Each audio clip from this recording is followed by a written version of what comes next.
What's going on, guys? Welcome back. Like I told you guys last week, this week is actually some stuff that's going to be hitting me personally. So I really want to share this stuff with you guys. But before we even get into it, let me ask you guys one simple question. If the economy failed today and you lost your job, would you be okay? And with that, we're going to get into it. I know that probably sparked up a couple thoughts for you, like, oh, I don't know. If I lost my stuff today, I might be gone. You know what I'm saying? So we're going to hop right into it. We're talking recession proof income. I'm not going to give you guys the ideas because, like I always say, I want you guys to go out there and I want you to do your own research. But what I will tell you is, I will tell you what to look out for when you're looking out for these opportunities. Guys, if you could just go ahead and smash that like and subscribe button so that way you guys keep getting the fire content that I keep putting out for you guys. And without any further ado, let's get educated. So I broke it down into three simple points for you guys.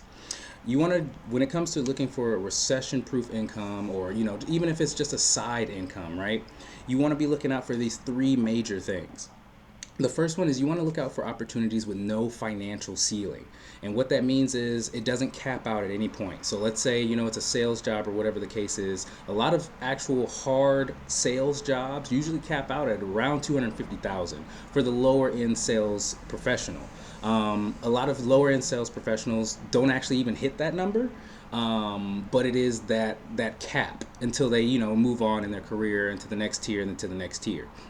So what you actually want to be looking for is opportunities online that don't have a ceiling. So, we're talking internet marketing, we're talking crypto, all these other good things, but you just want to make sure that you're looking for something that doesn't have a financial cap.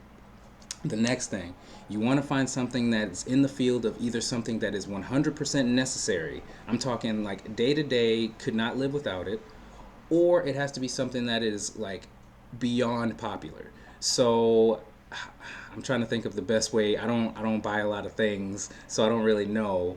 But I guess the best way to put it would be to say a necessary item would be like toilet paper.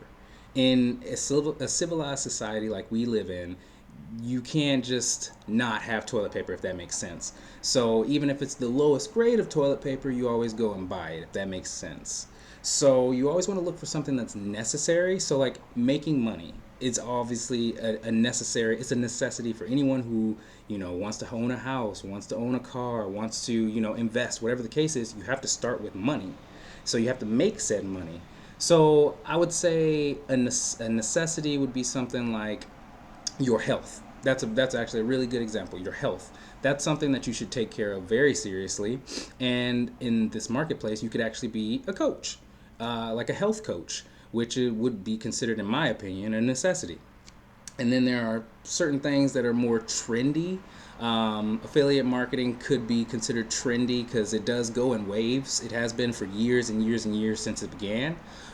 There are just some times where there's everybody's on board, and there's sometimes where there's not too many people on board, and that's just the nature of the beast. Crypto is newer, so there's a bunch of people getting into that.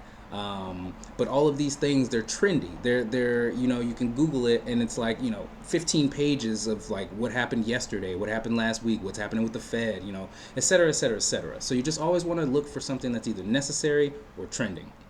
And then the final thing, guys, because I'm trying to keep these videos short for you guys, that way you guys can digest it real easy and just go use it right there in the real world. Just take exactly what I say, break it down, slow it down, whatever you need to do, and then just go use it. So this last thing, guys, you just want to make sure you find opportunities with unlimited growth potential.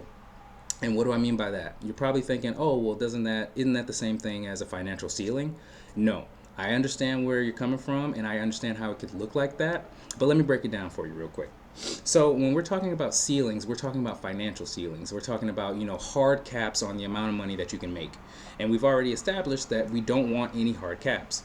Well, when that is our situation, this is, our scenario. When your scenario is, I don't want a financial ceiling, and let's say I'm in a necessary field, and the unlimited growth potential, what I'm talking about is saying, okay, I'm starting out and I'm making, let's just throw a round number out there, let's say $1,000 a month. As I transfer or learn newer skills, become better at what I do, put myself out there a little bit more and become more proficient, I will advance in whatever the scenario is. If it's a business type model where you start at the lowest level and then you move up and then you move up, like like a typical business, from a producer to a management to higher and higher and higher. If you're doing that, you just want to make sure that there is no stopping. You want to make sure that if you come in as a producer, the basic sales, whatever the case is, the basic bottom tier individual, you want to make sure that you can continuously elevate yourself. Because if there's at any point where they say, hey, once you make it to second tier manager, that's where it stops. That's also where your ambition is going to stop. If you are never trying to reach something new, you're never going to make that next level of money, that next tier of money, that next tier of lifestyle, whatever you want. You're never going to reach it because you just don't have that drive. So don't limit yourself by finding something that, oh, it's going to max out in 5 years. You want to find something that will always have a growth potential, will always be growing. And that's really going to help you guys out when it comes to these recession-proof income strategies. Because when and if recession does happen, and has happened in the past, obviously do your own research. We actually went through one, I believe it was in 2008. When they happen, things happen fast and they happen hard. So my advice, just go do a little research. Go look out there, see what side hustle you could start, see what little things you can do here and there, and it will benefit you in the long run. Remember, this is a marathon. It is not a sprint. And if anyone ever tells you otherwise, they are lying to you, because I guarantee you they sprinted and they stopped and they're drinking water right now while we're still running. And with that, guys, I'm not going to keep you any longer. I hope you guys found this video super, super informative, super, super useful. I really hope you guys go out there and use this stuff, man. I don't just say it just because, I'm just saying it. I'm saying it because it's stuff that I'm doing, stuff that I'm using, and stuff that I'm finding to work best for me. So I want you guys to just go out there and kill it, man. I want you guys to go out there and kill the game. And with that, guys, the same 3 things that I say every time. I want you guys to stay safe, because the world is not a safe place. I want you guys to have fun, because it's hard to have fun these days. And I want you to wear a seatbelt, because that's the law. And with that, guys, peace. And I'll catch you in the next one.